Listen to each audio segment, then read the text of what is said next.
الحمد لله وحده والصلاة والسلام على من لا نبي بعده. قال الله تبارك وتعالى في القرآن الكريم: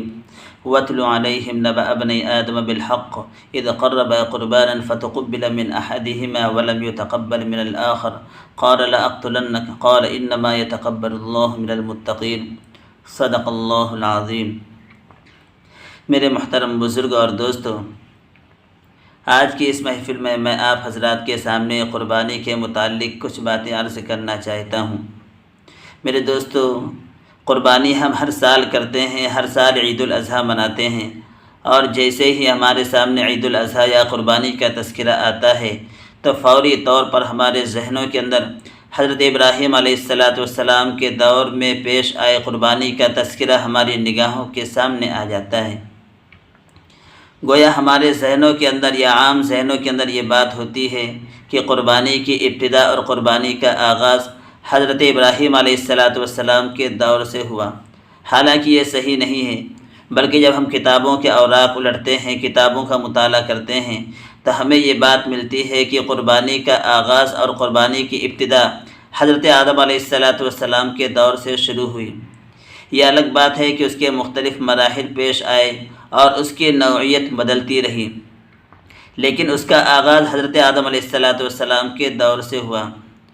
اور اس کی بنیادی وجہ حضرت آدم علیہ السلام کے دو بیٹوں قابیل اور حابیل کا باہمی اختلاف تھا. وہ اختلاف کس بات کو لے کر تھا، اس کے بیان کرنے سے پہلے میں آپ حضرات کے سامنے سب سے پہلے اس بات کی وضاحت کر دوں کہ حضرت آدم علیہ السلام سے جتنی بھی اولادیں ہوئی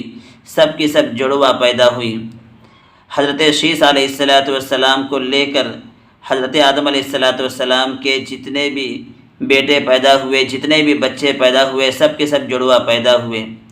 حضرت شیث علیہ السلام تنہا ایسے تھے جو اکیلے پیدا ہوئے. تو حضرت آدم علیہ السلام کا ایک جوڑا پیدا ہوا، تو ان میں ایک لڑکا اور ایک لڑکی تھے. لڑکے کا نام قابیل اور لڑکی کا نام اقلیمہ تھا. اس کے بعد جب دوسرا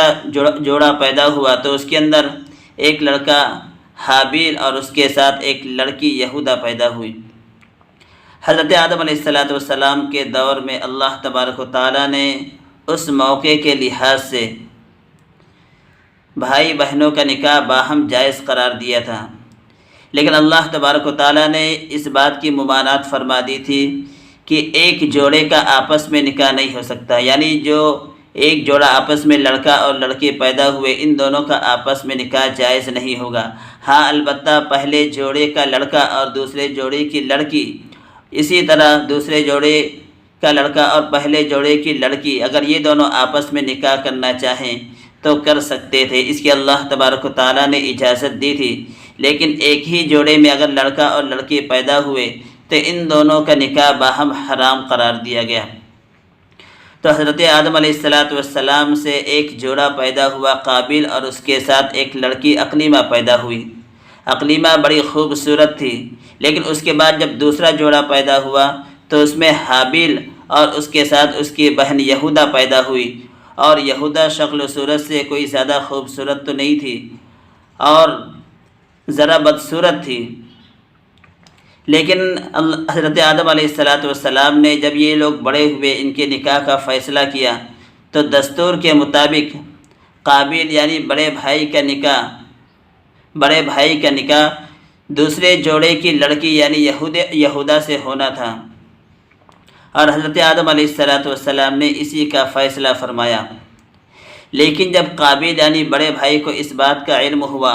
کہ میری شادی میری بہن کو چھوڑ کر یعنی اقلیمہ کو چھوڑ کر یہودا سے کی جا رہی ہے، تو اس نے کھلا شادی کرنے سے انکار کر دیا، اور اس نے یہ کہا کہ میں اپنی خوبصورت بہن اقلیمہ کو چھوڑ کر بدصورت یہودا سے شادی نہیں کر سکتا. اس بات کو لے کر آپس میں اختلاف بڑھا. تو حضرت آدم علیہ السلام نے اختلاف کو دور کرنے کے لیے اس بات کا فیصلہ فرمایا کہ دونوں بھائی آپس میں اللہ تبارک و تعالیٰ کی بارگاہ میں قربانی پیش کریں. جس کی قربانی اللہ تبارک و تعالیٰ کے دربار میں قبول ہوگی، اس کے واسطے اقلیمہ کا فیصلہ کر دیا جائے گا اور اقلیمہ سے اس کی شادی کر دی جائے گی. چنانچہ چھوٹے بھائی حابیل نے ایک دمبا پال رکھا تھا، اس کو اللہ تبارک و تعالیٰ کی بارگاہ میں قربانی کے لیے پیش کیا، اور بڑے بھائی قابیل جو کاشتکار تھا اس نے کچھ غلہ گندم وغیرہ اللہ تبارک و تعالیٰ کی بارگاہ میں قربانی کے لیے پیش کیا۔ اور میں یہاں پر رک کر اس بات کی وضاحت کر دوں کہ پرانے زمانے کے اندر قربانی کی قبولیت کی علامت یہ ہوتی تھی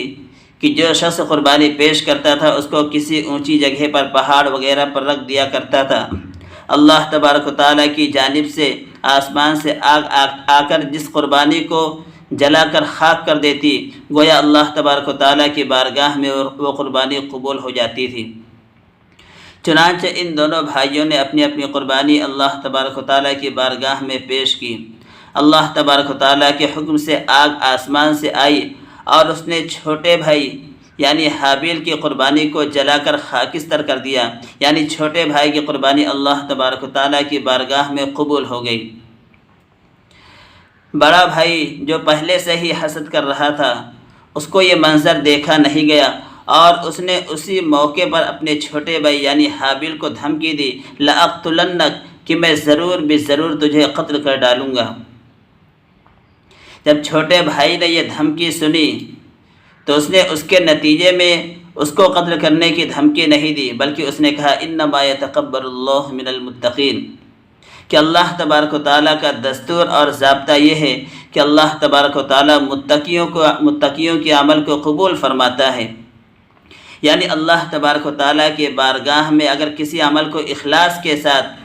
اور تقوی کے ساتھ پیش کیا جائے تو اللہ تبارک و تعالیٰ اسی عمل کو قبول فرماتے ہیں۔ میں نے چونکہ اخلاص کی بنیاد پر اللہ تبارک و تعالیٰ کی بارگاہ میں قربانی پیش کیا، اس بنیاد پر اللہ تبارک و تعالیٰ نے میری قربانی کو قبول کیا، اور تم نے اخلاص کی بنیاد پر اپنی قربانی پیش نہیں کی، اس لیے اللہ تبارک و تعالیٰ نے تمہاری قربانی کو رد فرما دیا۔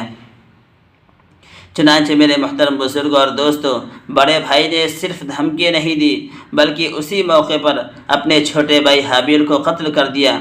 اور یہی قتل دنیا کا سب سے پہلا قتل تھا، یعنی انسانی تاریخ کے اندر سب سے پہلا قتل یہی ہوا کہ قابیل نے اپنے چھوٹے بھائی حابیل کو قتل کر دیا، محض اپنی بہن سے نکاح کرنے کے واسطے، حالانکہ اللہ تبارک و تعالیٰ نے اس کو ناجائز قرار دیا تھا۔ میرے محترم بزرگوں اور دوستوں، قابل غور بات یہ ہے کہ حضرت حابیل نے یہاں پر ایک بڑی اہم بات فرمائی، انما یتقبل اللہ من المتقین، جو ہم سب کے لیے غور کرنے والی بات ہے کہ اللہ تبارک و تعالیٰ نے کھلے طور پر یہاں پر بیان فرما دیا، انما یتقبل اللہ من المتقین، کہ اللہ تبارک و تعالیٰ متقیوں کے عمل کو قبول فرماتا ہے۔ اس لیے میرے دوستو، ہمیں اپنے ہر عمل کے اندر تقوی اختیار کرنا چاہیے۔ ہر کام کرنے سے پہلے ہمیں یہ سوچ لینا چاہیے کہ ہم یہ کام ریاکاری کی بنیاد پر کر رہے ہیں، کسی کے دکھلاوے کے واسطے کر رہے ہیں، یا اللہ تبارک و تعالیٰ کی رضامندی حاصل کرنے کے واسطے کر رہے ہیں۔ اگر ہم اللہ تبارک و تعالیٰ کی رضامندی کے واسطے اپنے کسی عمل کو کریں گے تو اللہ تبارک و تعالیٰ اس کو قبول فرمائیں گے، لیکن خدا نخواستہ اگر ہمارا عمل تقوی اور اخلاص سے خالی ہوگا، ہم ریاکاری یا کسی دوسرے کو خوش کرنے کے واسطے عمل کریں گے تو اللہ تبارک و تعالیٰ ہمارے اس عمل کو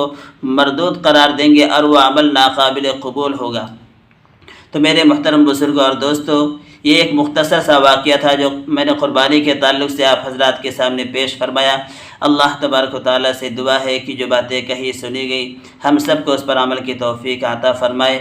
آمین۔ وآخر دعوانا ان الحمد للہ رب العالمین۔